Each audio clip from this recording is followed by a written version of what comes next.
This is the ASUS Zenbook S16, and I think that ASUS very nearly pulled off the impossible with this laptop.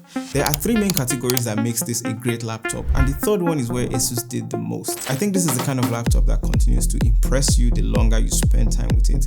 Plus, this is as close as you can get to a dream, slim and functional work laptop in 2024. I'm excited about this one, so without further ado, let's dive right into it.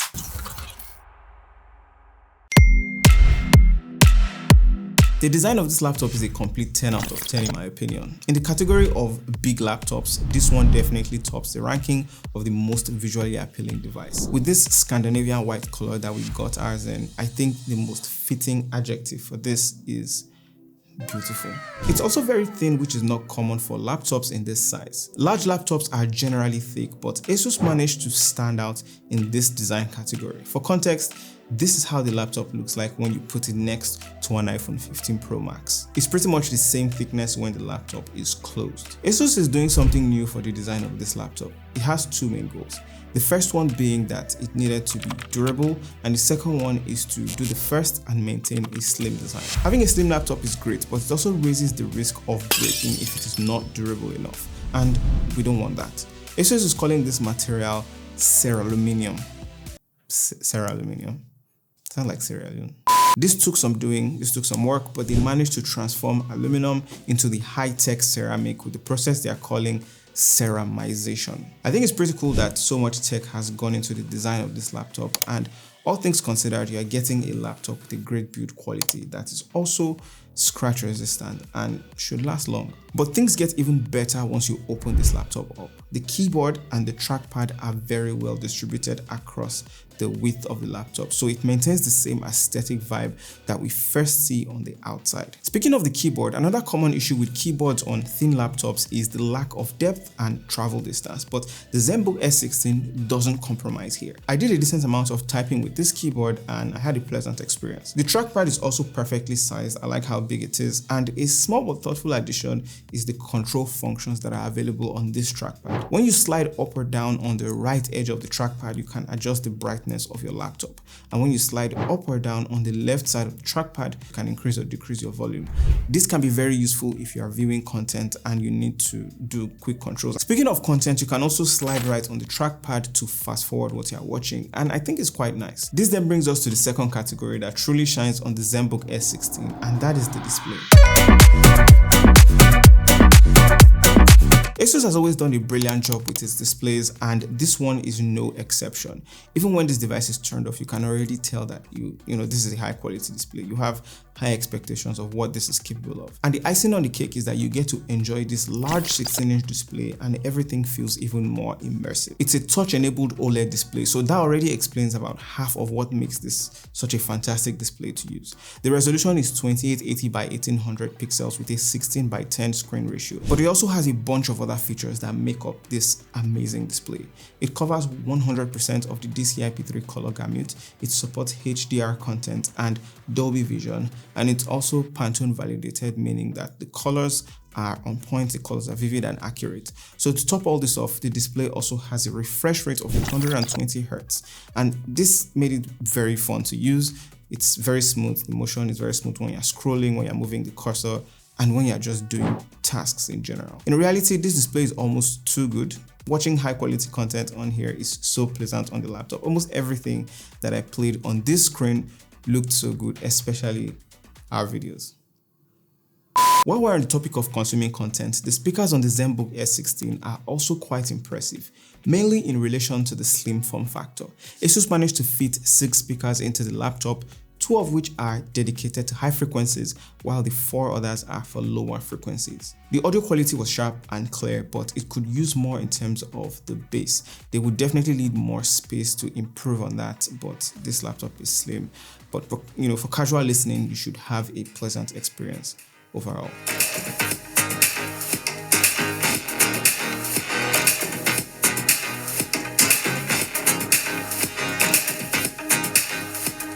battery get to this point? Why and how did the inflation rate in Nigeria get so out of control? The National Bureau of Statistics. This audiovisual experience also applies when it comes to playing games. With the elevated graphics quality on the higher end here, everything really comes to life. However, it's at this point that you have to depend on the performance of this laptop, and that is the third category we're going to be talking about, and it might surprise many people. While I've become impressed by the things that I've tested here and I've seen so far, the performance was one of the categories that I was a little concerned about.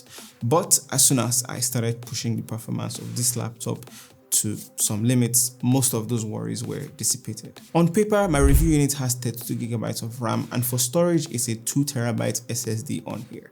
This is already an impressive combination, but the main powerhouse of this laptop is the processor. The Zenbook S16 is powered by a new 12-core AMD Ryzen AI processor. There's a lot of technical talk involved in the explanation of how this Ryzen AI processor works, but to get the most basic terms out of the way, this is a 3-in-1 processor. In this Ryzen processor, you are getting a CPU that handles all the day-to-day tasks, day-to-day processes like multitasking and the likes. It also offers a graphics processing unit that handles all the graphic-intensive tasks like games, videos, and video editing. And finally, the last part that puts the AI in the Ryzen AI processor is the NPU, the Neural Processing Unit. And this one facilitates the AI activities that happens on the device. You also get Windows Copilot on hand with this shortcut button that is right here. It offers personalized AI assistance to handle different tasks like finding files, answering questions, and some other computer controls. All three of these combined into one processor will allow this laptop to perform optimally from multitasking, productivity, and everything in between. During our test, it was pretty impressive how this laptop performed. Some of the scripts for this video you are watching were written on here, and I use this laptop to edit with Adobe Premiere Pro. We use it to play a couple of games, and apart from some minor differences in functionality and buttons, I did not feel the distance between editing on this laptop and the M1 Max MacBook Pro. However, the main difference came when it was time to export. We edited a 90-second video for an upcoming device launch. The Zenbook S16 took just a few minutes more to export than the Mac, and that was like 2 minutes, a little over 2 minutes. I also played Call of Duty and Black Myth Wukong at the average graphics quality. The performance was free-flowing. However, because of how demanding these games were, trying to get the highest possible quality will just impede the gameplay, so just keep it the way it is. To balance out all the performance intensive things that you may need to do with this laptop, there's also a cooling system in place. ASUS added a 4-pronged solution for cooling on here: a vapor chamber, a bi-layer graphite sheet, and the usual air vents. In a bid to also increase cooling efficiency, they then added a geometric grille design, and you can see that at the top here. The battery on the Zenbook S16 is a 78 watt-hour lithium polymer battery, and it comes with a 65 watt charger in the box. Based on my usage and experience, I think the battery performance is fair. It was full at the start of the day and it lasted throughout till the next day, although these results were done without running heavy tasks and just with battery power, so it should last you a full day depending on your usage pattern. I played Black Myth on battery alone and it went from 100% to 51% in an hour of gameplay. The battery reported that it would last for 1 more hour, but I do advise that you should avoid placing too much pressure on the battery so that it can stay healthy and last longer for you. To fully maximize everything that this device offers, you have every port that you could possibly need. There are 2 USB Type-C ports, although one will usually be occupied with the charger. You also get 1 USB Type-A port, you get a full-size HDMI 2.1 port, a standard SD card reader, and of course the 3.5mm audio port. There are some extra bells and whistles that complete this laptop, so let's take a quick look at those. You've got adaptive lock. Adaptive lock is a feature that automatically locks the screen and turns it off when it detects that the user that was in front of the screen has gone away. This one took me by surprise the first time it happened, and I thought I really liked it. The webcam here is also an AI Sense camera according to ASUS. It also has a full HD resolution IR camera that helps both the regular camera usage and fast face login. It was really fast. There's also a sensor on the laptop that detects ambient light levels, and this will help with the adaptive brightness and color temperature depending on your environment. Just like the newer ASUS laptops, the touchscreen here also has pen support. This pen comes in the box and it's their ASUS Pen 2.0. If you ever feel like being artsy, if you want to draw, you have the option to do that here. It's got high pressure sensitivity, USB-C charging that gives you over 100 hours of use plus multifunctional buttons for mouse and shortcut functions. There's also the My ASUS app. With everything that this laptop offers, when you start pushing this laptop with heavy duty activities, the fans can get pretty loud. However, fan profiles in the My ASUS app will allow you to run the fans in different modes depending on what you're doing at the time. The laptop will usually be in standard mode and it adjusts the fan speed depending on the temperature of the laptop and of course again what you're doing.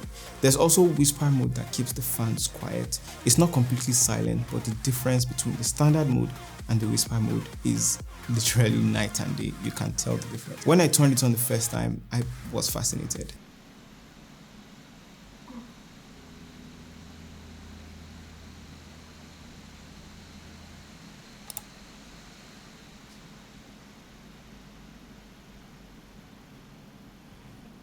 You also have the performance fan profile and the full fan profile. This would usually be useful when you're getting into those very demanding tasks with the laptop. The My ASUS app also offers all these other options and settings that give you autonomy in setting up your laptop.